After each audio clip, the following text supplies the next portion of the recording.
Tepuk tangan untuk Pak Haji Gareng Semarang. Assalamualaikum warahmatullahi wabarakatuh, Pak Gareng. Waalaikumsalam warahmatullahi wabarakatuh, Mas Yoyo. Pripun mirsani kawontenaning ratri menika. Sedaya para warga dipun remenaken penggalihipun merga sedekahe Bapak Fauzi. Nggih. Ning blakan sebagai manusia, Mas. Nggih. Niki wau kula nggih rada grogi kula. Perkarane Nggih merga sering ditimbali piyai-piyai ning mlebu wilayah panggonan kaya ngeten iki lagi sepisan iki, Mas. Jenengan nuwun sewu lak nggih sampun berpredikat haji, mestine lak ya nggoni ya nggih ngene iki no. Nggih. Nggih nek wong jenenge menungsa niku kandel tipis, percaya dirinya.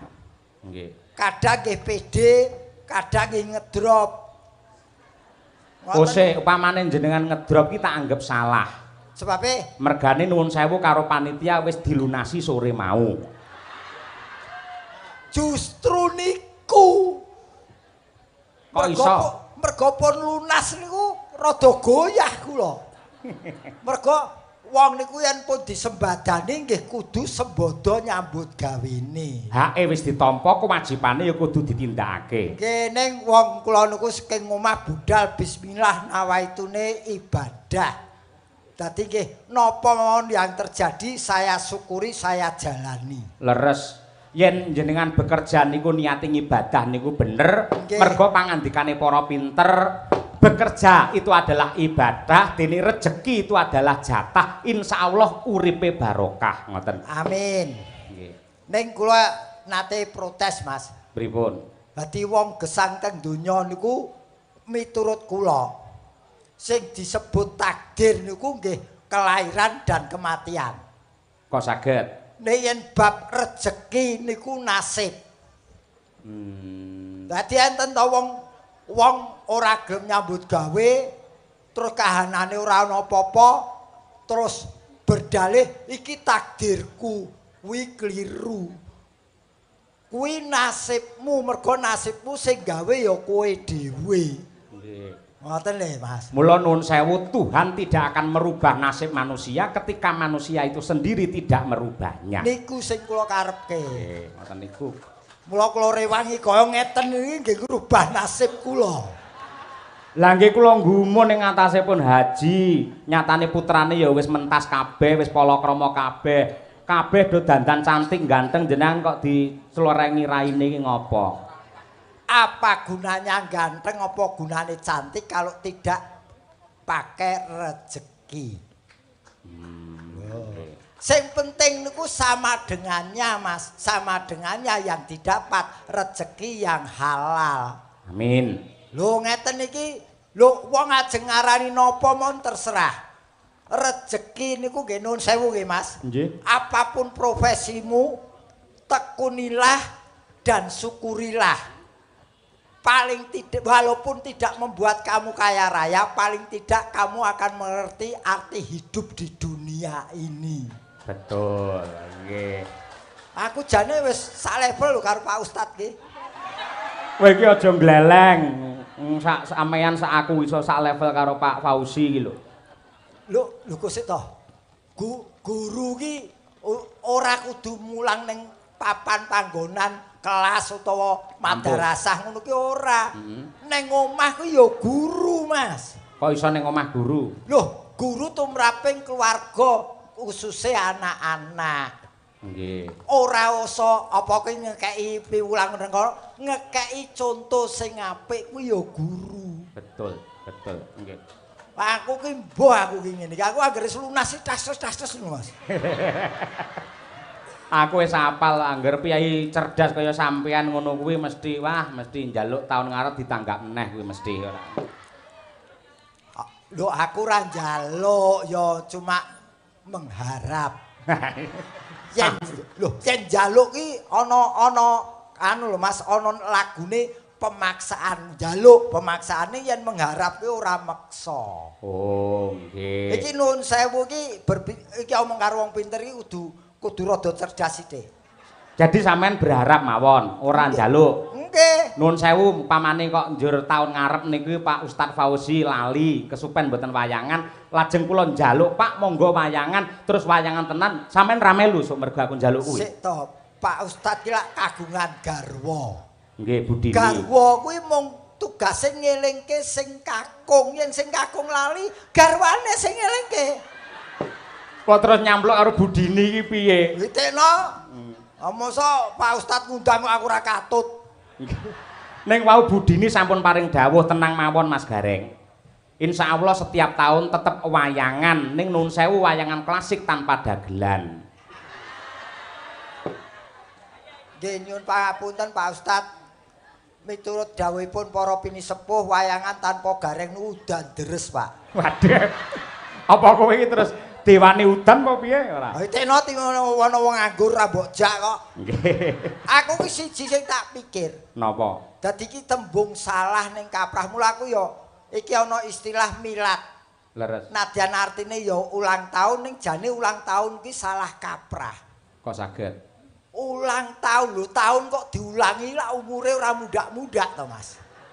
Oh. Sing bener ulang tanggal dan bulan. Sing diulangi Tanggal lan bulane yen taune muda. oh ning kuwi salah kaprah. Salah kaprah. Lah terus ana sing nyebut singkat padat HUT. HUT ki apa? Hari ulang tahun. Nah, kuwi cekakane cah PAUD. Bose wong asline ya ngono kuwi yen sampean piye? Yen aku ki ya dipaske karo keadaane. HUT. H itu hanya diperingati 1 tahun sekali. Cocok. Mergo yen 5 dina pisan kuwi weton. Wah iya. Sepasaran. Nah. Terus U. Iki kudu diperhatikan. Umurnya bisa bertambah tapi juga bisa berkurang tergantung objek yang diulang tahuni. Wah iya. Tegese piye kuwi? Yen benda mati tak bernyawa itu bertambah umurnya, tapi benda yang bernyawa kaya manusia ini umurnya berkurang mergo masing-masing orang punya takdir umur sendiri-sendiri. Wah iya nggih. Terakhir T. Tetap harus disyukuri apa yang terjadi karena itu nikmat Allah Subhanahu wa taala. Nggih. Lho iki religi iki. Aduh, mboten ngoten. Sejatosipun ingkang salah kaprah niku mboten namung ulang tahun. Kathah jane. Nuwun sewu kados tembung lomba panjat pinang niku janjane salah kaprah. Mila menawi Agustusan sak menika dening MUI panjat pinang niku tidak boleh, itu salah. Kok salah ngono? Sing bener niku pinang panjat. Dadi wong wedok ki dipinang dhisik lagi di ngoten niku. Sik.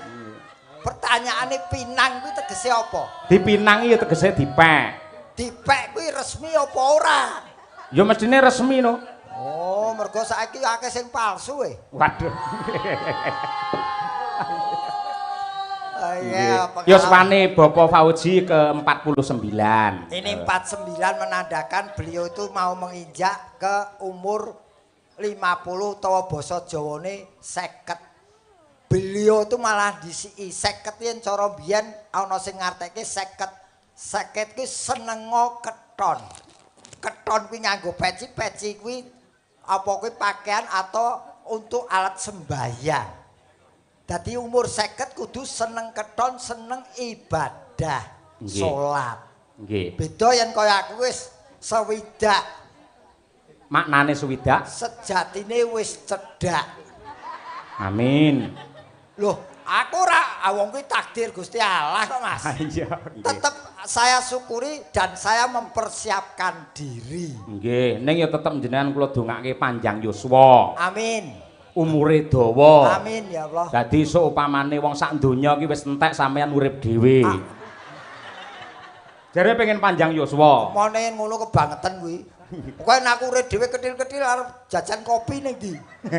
Wong sing dodol ya wis mati. Lah iya, sak mati ya. Ning umur beliau 49. Nggih. 4 itu 4 bidang yang beliau jalani. Lah iki. Yang beliau menjalankan 4 bidang.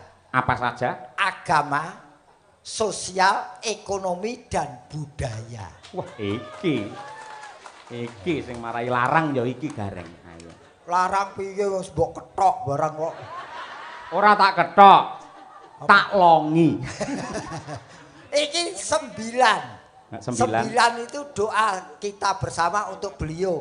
Semoga bisa lancar semuanya. Amin. Sik gandeng jenengan pinter menerjemahkan. Sakniki per huruf nenggih Ustadz Fauzi. F-A-U-Z-I. Mas. Yen sampean iso tegese sampean pancen dagelan peng-pengan pinter tenan. Mas. Napa? Asma Kinarya Japa. Biyen tiyang sepuhipun Ustadz Fauzi jenengke kuwi nganggo mikir. Jenenge dawa apik kok mung Fauzi tok. Ya kabeh. Takon wong pinter ki kabeh. Lah malah nantang. Bapak Fauzi Wahyu Muntara. Ayo kowe. Gandeng iki dawa aja per huruf suku kata. Kowe golek ngirit lek ngono kowe. Ngirit apa saking bayare tol ya padha wae kok. Wah iya. Iki Per suku kata. Familiar beliau. Mudah bergaul karena beliau berpedoman banyak teman banyak rezeki. Ya. Aja marem sik. Kedua U. Usianya 49 tahun saiki. Yo kabeh ngerti bab kuwi. Lah kowe ora tak cethake ndak tak baleni. Z-I. Zikir, wirid, ibadah itu yang diutamakan. Wah, elak tenan Gareng, elak tenan. Ambuh aku. Ini dalam rangka golek tambahan ngene. Nah. Ayo. Aja seneng dhisik isih enek bajute. Wahyu. Wah, iki saka tembung wahid. Wahid nomor 1 yang diutamakan dalam hidup beliau adalah ibadah. Ya. Ki yuswa tambah, mula pengalaman beliau juga bertambah. Iki. Aku anggar tekan mun ki bingung kan. Mun iki mergo tanggaku wis lunga suwe iki. Jenenge sapa? Munjainah. Mun ki mundhut tontonan wayang kulit rikala ulang tahun. Ora mundhut ya, nanggap. Beda lek mundhut ki tuku. Sik to. Lek kepengin iki lak ya nganggo donga to, donga ki njaluke iki nyuwune ning sapa? Gusti Allah. Lah iya mundhut ning Gusti Allah. Oh iya. Gandeng kowe kancaku ya wis aku manut. Ora nggih. Ora kancamu apa mbok jak kowe. Lah iya. To. Tata gelar wayang kulit menika kanthi dalang Ki Cahya Kun kini sapa jenengmu? Kun tadi tak keprok kowe lah. Lho, kini apa tadi? Tadi. Oh, kun tadi. Manggep Sukini ya kowe ora. Cahya kun tadi. Terakhir Ro. Ro ki rasa beliau kurang marem yen ora nganggo gareng saka Semarang. Kaya mesa katut gumun aku kiai nek pintere kaya ngono. Walah ngene pintere kok ngene mbok apusi kok. Mboten Bapak Ustadz Fauzi yektosipun dalu menika estu jujur Pak Gareng menika yektosipun badhe prei badhe istirahat karena benjang menika badhe akekoan putunipun kakung. Pangestunipun. Ning kok bengi iki tetep mangkat sebabe apa? Ya nggo ragat akekoan kuwi kok. Ya wong ngene lho Mas, aku ki jroning melaksanakan gareng ki kejaba ora munafik. Tetep mencari nafkah. Ya. Tapi seperti beliau, kecuali mencari nafkah juga beribadah. Leres. Saya berusaha menggembirakan orang lain. Ingat, orang yang paling bahagia di dunia adalah orang yang bisa membahagiakan orang lain. Jadi, ngene ra masalah sesuk akekoan. Mau wawan wis digawe mumet tok. Lah ngopo? Bagi daging ning masjid ki. Oh, sampean takmir ya? Ya alhamdulillah dipercaya ketua takmir. Waduh, pusing aku. Sebabe napa? Piye to?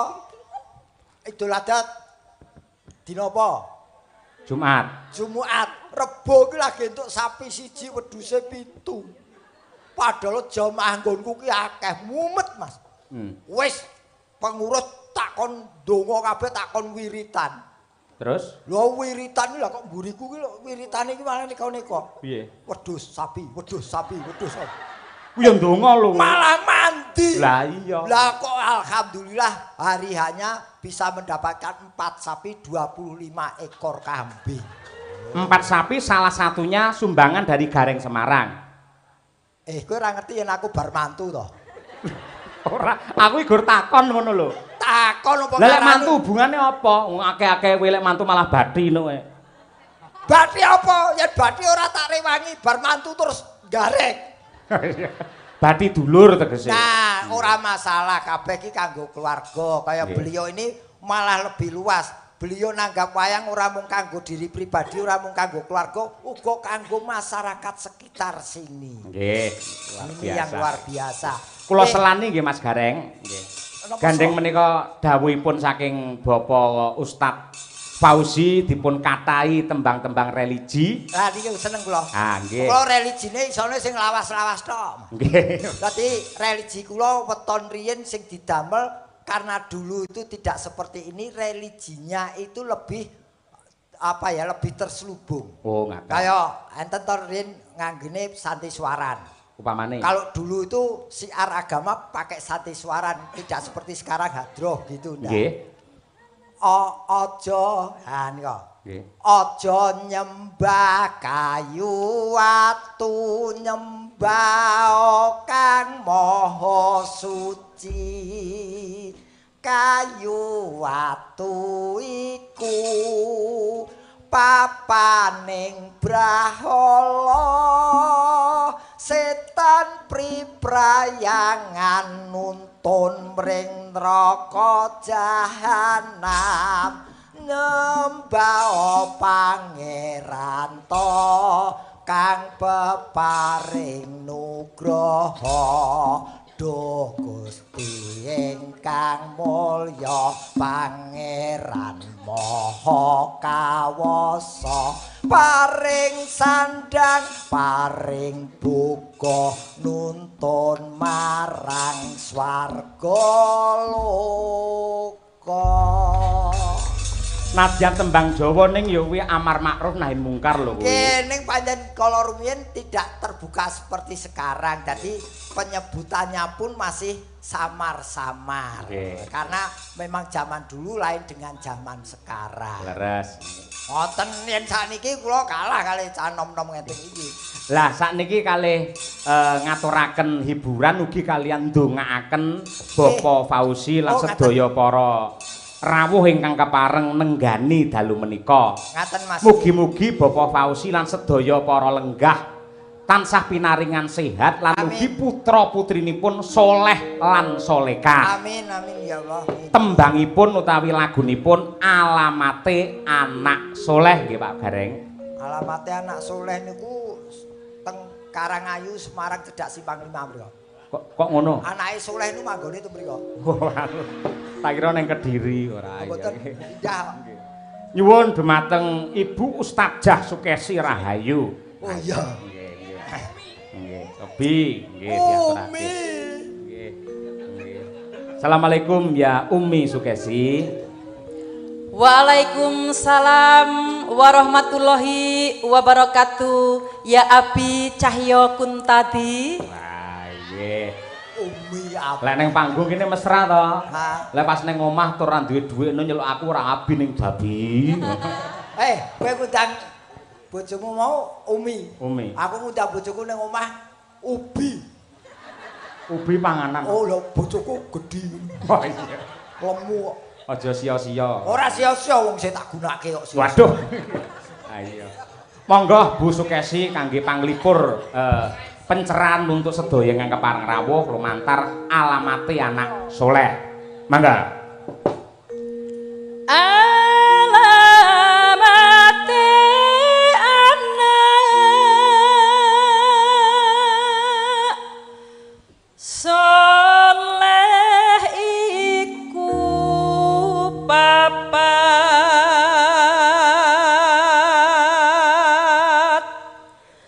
badane mukmin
mulyakan ing wong tuwane ya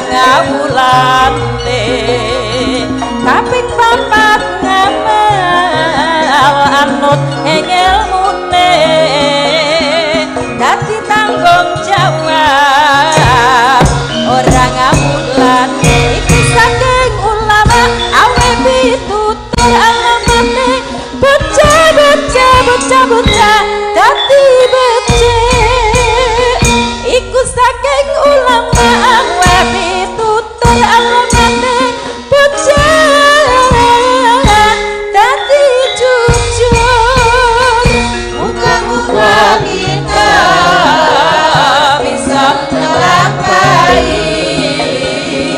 dunia akhirat karena mugilahi muga-muga kita bisa ngelampaui dunia akhirat karena mugilahi.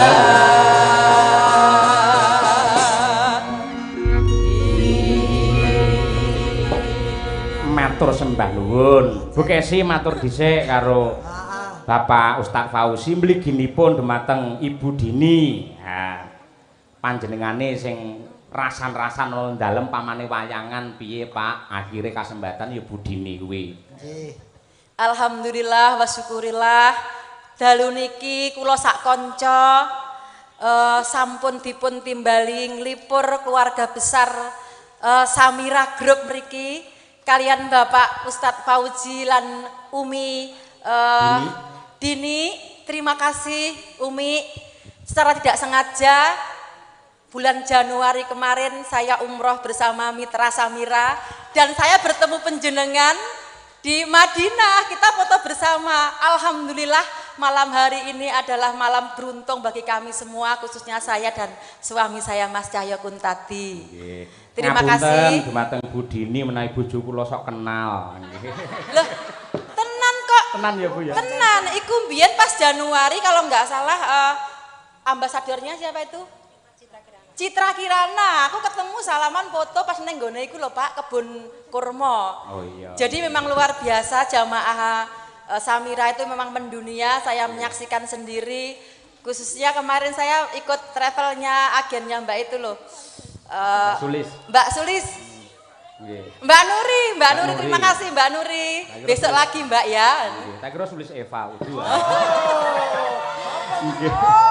Tur kompak iki paguyubane awake dhewe lak Madangkara. Bertemu bergabung bersama Samira mendunia. Cocok. Cuman kurang satu Pak Dalang. Nopo? Ini kan birunya Madangkara sama birunya Samira itu berbeda ternyata warnanya. Tadi tak pas-paske loh Bu Dini. Ternyata beda. Siapa tahu nanti disponsori Samira beli beskap. Oh. Ngapunten Bu Dini, senimane ketok lek kere lek iki. Bapak Fauzi, selamat ulang tahun. Piye Pak Gareng? Anu arep ngemis kowe kok melipir. Mboten, dadi dalu niki kula sangat napa nggih bangga sangat. Bangga karo bangga beda rek. Lah ya seneng nggih.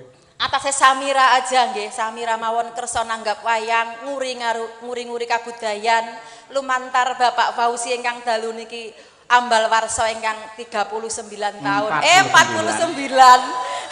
Kula nom nggih Pak. Lho, bene. Iya, Ya betul. sengaja kula. Iya. Jadi walaupun 49 yang kelihatan 39 dari sini Pak Fauzi. Pokoknya Kes iki endang menangan banget. Loh, Pak Fauzi tertawa loh beliaunya. Nggih Pak Fauzi. Kenapa beliau malam hari ini kok nanggap wayang? Bahwasanya seni wayang itu memang dulu dipopulerkan oleh para wali. Betul. Dan untuk sampiran siar agama Islam. Betul. Jadi kalau kamu melihat dari peralatan ini aja sudah penggambaran agama Islam. Upamane. Lho kowe iki dalange ora iso terjemahke. Oh sik to. Kok jojo karo aku beda ngono lho. Ya ora beda wong ki ndek penemu dhewe-dhewe perkara bener iki nilaine pira terserah yang menilai bagi saya. Nggih. Aku menerangkan ini biar mudah diterima. Upamane pripun? Iki wayang kulit kenapa nganggo gawangan iki? Iki. Lho, lah kuwi cara anune lak ya nggih layare iki gen kenceng, kelire gen kuat, mula nganggo Ah, kowe gawangan. pemikirane bergudeng ngono kuwi. Iya. Lek kowe piye? Iki lak merupakan garis Garis. bahwa manusia di dunia itu hidup punya garis hidup sendiri-sendiri yang namanya takdir. Wah, iya nggih. Nah, Lek terus gawangane kaya ngene anggit kaya melengkung ngene piye ngono kae? endi keto? Kan nek sing gawangan bunder ngono kae lho. Bahwa hidup itu tidak lurus-lurus saja di Wah, dunia iya. ini. Betul. Lah iki tak terjemahke kenapa kok wayang kulit nganggo gunungan? Heeh. Sebabe apa? Iki bentuk tangan dikala menyatu itu tandone nyembah. Hidup di dunia harus sregep nyembah marang Gusti Allah. Wah, iya. Sing disembah sapa? Kang Maha Suci. Mula wayang kulit iki nganggo kelir putih nglambangkan kesucian. Warnane putih. Wadene kowe bar nembah Kang Maha Suci bakal entuk apa? Entuk pepadang. Terus maknane? Lah ya entuk pepadang yen kowe butek pikiranmu doa sembahyang kuwi engko bakal entuk pepadang. Sapa to sing kudu manembah marang Gusti Allah? Wong sing urip ning alam donya wiwit pucuk gunung nganti pinggir segara mula nganggo debok. Debok kuwi iso urip pucuk gunung nganti pinggir segara. Wah, nggih. Wancine ngopo? Wancine rikala kentongan dituthuk, bedhug dituthuk, mula wayange dog dog dog deng deng deng dalang suluk kuwi minangka adan. Yen wis krungu ngono ndangake lunga masjid wudu swara banyu kemrici kuwi keprak. Iki. Ah, mula urip ning alam donya ibadah sadurunge kowe mlebu kotak. Iki ta. Kuburan. Sapa sing mlebu kotak? Ayo kowe barang kuwi. Iki ya Ya ora apa-apa wong nyatane awake dhewe bakal lak ya nglakoni Lah, gitu. Tur itu rahasia ilahi. Makanya. Awake dhewe ora ngerti mbuh sampean sing dhisik apa aku sing keri apa aku sing keri sampean sing dhisik lak ora ngerti gitu. Lho kok aku budal sik. Iki urung tau tak terjemahke apa yen wis tuwa iki kudu budal dhisik. Tegese piye? No way. Waduh. Kalau tahu kamu arti kematian atau mati, kamu tidak akan mengatakan hal itu kepadaku. Api maknanya mati. Mati kowe ngerti? M ki manusia semua mengalaminya karena itu takdir. A. A akan tetapi datangnya tidak ada yang mengetahui. Bisa sewaktu-waktu, bisa masih lama. T. T ki dirungokke. Tidak harus sakit dulu, tidak harus yang tua dulu. Itu kematian. Ya. Ini adalah rahasia ilahi. Nah, You know? no. Smoking. Wong jarek iki mumpung ditimbali ning tlatah sing kaya ngene pas trep yen awake dhewe ngudal-udal gap kaweruh kuwi. Nggih. Malah nun sewu wong sing apik ki yang selalu mengingat hal kematian. Malah sing kuwi apik malahan. Betul. Iki aku iki blakan Mas. Aku ki nul putul tentang agama. Artinya tidak seperti beliau-beliau yang fasih membaca Quran. Apa aku ora? Aku munggah haji ki mung siji sing tak pengenke. Napa? Ora ketang sejangkah uripku berubah menuju ke kebaikan. Wah, lah kuwi. Lah sing larang regani ya kuwi kok sing apik malah kuwi. Ayo alhamdulillah ya delala karo Gusti Allah. Aku ki iki aku lagi arep sinau ki. Aku delala mantuku sing ragil iki nun nggih pangestunipun Ustaz kula pikantuk mantu seorang hafiz Al-Qur'an, Pak. Wah, lek ngono ya gathuk karo maratuwane. Gathuke? Lah, mantumu lak hafiz Al-Qur'an. Lah, sampean ya padha to? Apa? Hafiz Al-Qur'an. Habis gelap terbitlah terang. Wong lho, ora ana eleke sing tuwa sinau marang sing enom. Kebun nusu gudel ngono kae. Ning nggih niki nuwun sewu, aku ora jeneng pamer. Mantuku itu karena hafiz Al-Qur'an adalah ono sing kepranan memberi beasiswa, alhamdulillah bisa masuk ke dokteran sampai lulus dibiayai menjadi seorang dokter. Alhamdulillah. Itu badine wong teteken tekun bakali tekan. Nah iya nggih. Kowe anakku loro karo dokter, mantuku dokter. Kowe arep loro? Ayo. Oh. Ora sudi, ora. Lah kudune lek aku pamol terus dadi pasiene anakmu lak mending bayar. Sampeyan kan sing gratis malah. Aja nganti. Lah kok aja nganti? Kanca ruangku sing tak anggap kanca gratis bahkan tak kei bonus. Alhamdulillah. Ana kriteriane. Apa? Semakin parah penyakitnya semakin besar bonusnya. Ora sudi. Enak lho. Ora moh. Oh, angger parah bonusnya kendaraan roda papat. Mobil. Mobil apa? Mobil ambulan. Lho, kabeh iki jane tak kandhani Mas ya. Apapun itu, sebesar apapun itu, syukurilah. Hidup itu disering-sering kali kita bersyukur. Nggih, leres. Aku iki nuwun sewu tak omongke aku bab basa Arab maca Quran ora teteh. Nggih. Aku ki pendak mangan. Bubar mangan dongaku, aku perdomuanku Gusti Allah kuwi Maha Tahu, Maha Mengerti. Setiap habis makan dongaku ki cara Jawa. Alhamdulillahirabbil alamin.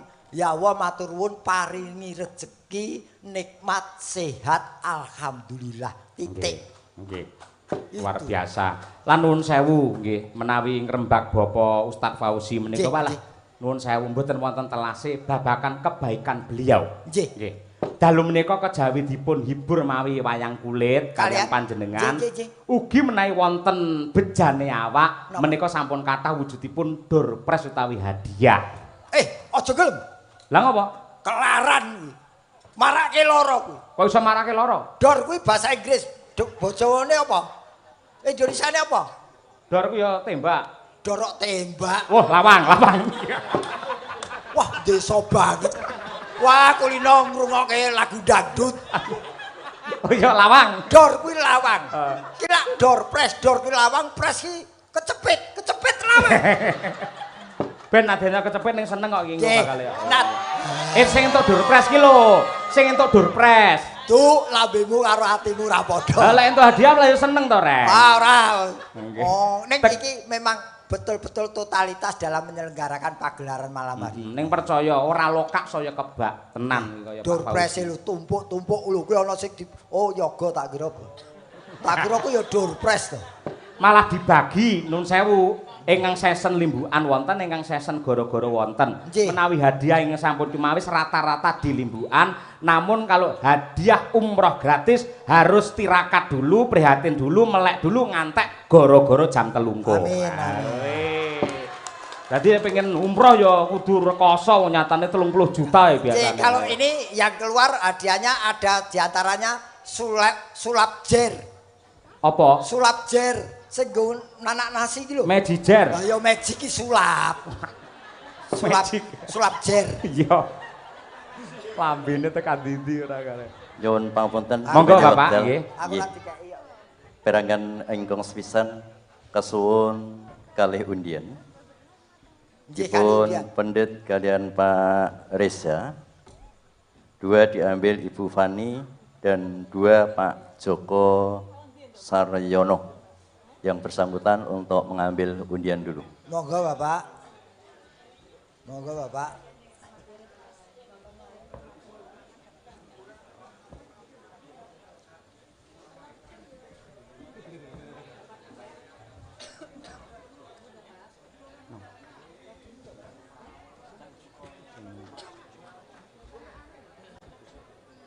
2 undian diambil Pak Resya, 2 diambil Ibu Fani, dan 2 diambil Pak Joko Suryono.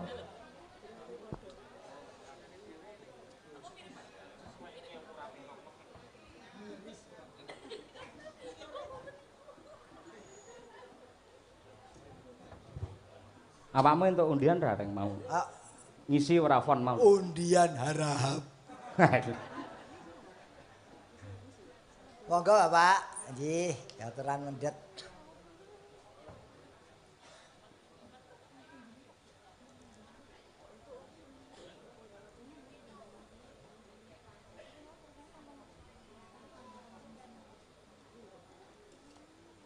Waduh. Nggih. Wah ana TV-ne barang. Nggih. TV-ne mereke badminton tron. Politron reng. Poli karo badminton padha nganggo nete. Angel wong iki pancen.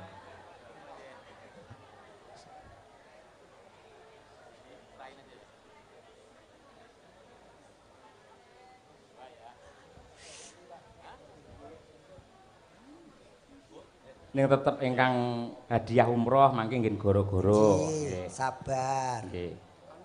Ini nomor yang saya ambil, ada 2. Ini hadiahnya apa ini? 1 dispenser, 1 magic jar. Ya. Yang mana dulu ini? Monggo Bapak. Oke, dispenser dulu ya. Nggih. Sulah. Ulang Pak, ulang. Oke ya, saya bacakan ya untuk yang dispenser ini nomornya 382. Wah, nomor rumahku. Piro? 382. Ada? 382 monggo.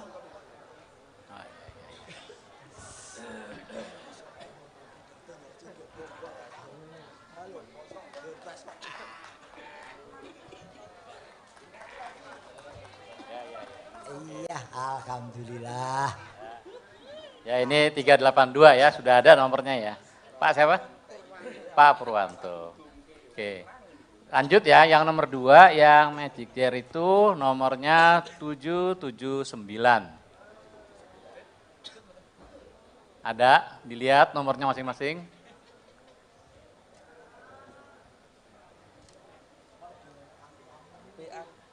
Oh ada itu. Alhamdulillah, langsung ada yang punya nomornya.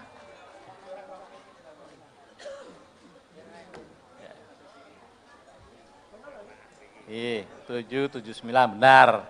Pak siapa? Pak Dalimin, iya. Hah? Langsung dia kasihkan Bapak.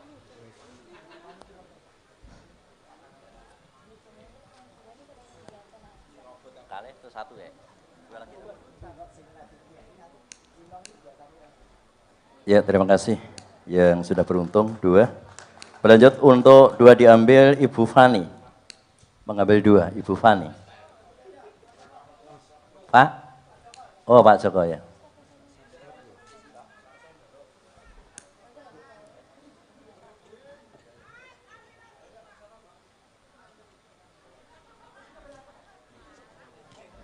Baik, bismillahirrahmanirrahim. Siap-siap ya. Pegang semua nomornya. Hadiah pertama. Yang pertama kita akan bagikan kipas angin. Yang beruntung adalah 8, 4, 6.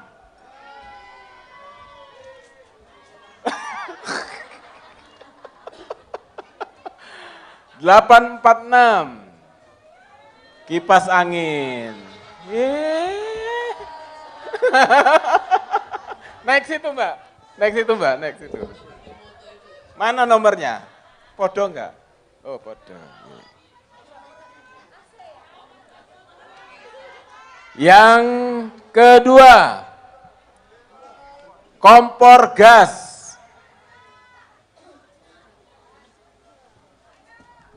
Yang beruntung adalah 262.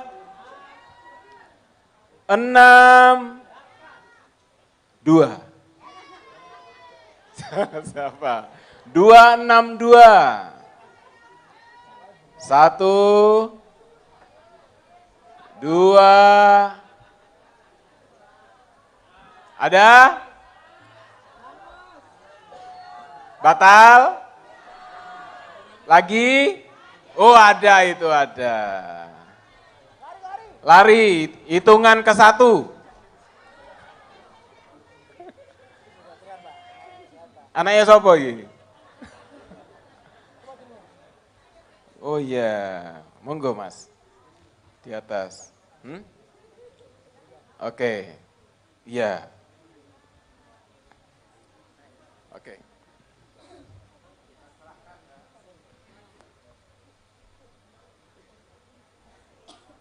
Oh arep nang desa.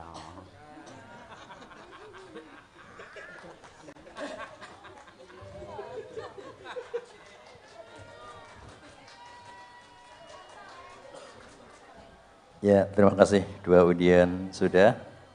Masih 1 undian TV Let's Polytron. Diminta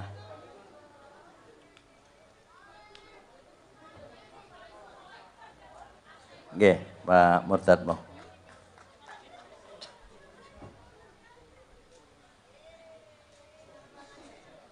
Dipersiapkan nomornya biar cepat.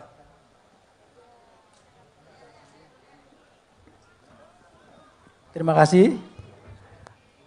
Nomor yang beruntung pada malam hari ini hadiahnya TV Polytron 24 inci. Nonton wayang mulai nggo TV. Nomor 6 3 5. Sing ra entuk mending hangus. 635. Hitung 5 kali tidak ada hangus. 5 4 3 2 hangus. Ambil lagi. Bismillah. Biar enggak milih.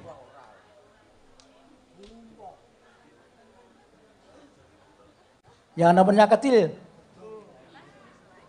2 3 7. Alhamdulillah. Cocokkan dulu. Mimpi apa, Mas? Dari mana rumahnya? Sanggeran. Sanggeran Surokalang. Oh, jika ada pun, Mas. Monggo, terima kasih.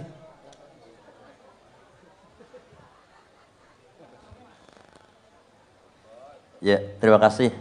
Tahapan 1 untuk undian berakhir Polytron Let's 14 in. Nanti masih ada 1 yang menjadi puncak di kegiatan umroh setelah masuk di Goro-Goro. Wangsul, sinareng Pak Dalang pun tadi. Inggih, matur sembah nuwun.